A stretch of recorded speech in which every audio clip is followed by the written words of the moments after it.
Behind every great leap into the cosmos is a team pushing the boundaries of what's possible.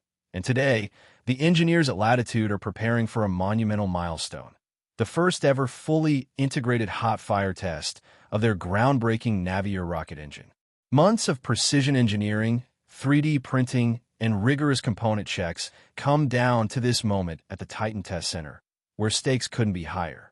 Every line, valve, and sensor is meticulously inspected as the team integrates the entire system, from the turbopumps to the combustion chamber, to see if the Navier engine can handle the heat.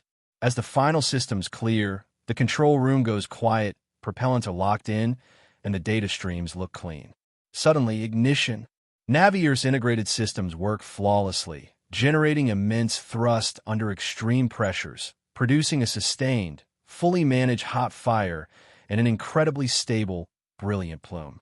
Following a picture-perfect, clean shutdown, the control room erupts into cheers and high fives as the data confirms a massive success, officially proving that Latitude's fully integrated Navier engine can perform under real-world firing conditions.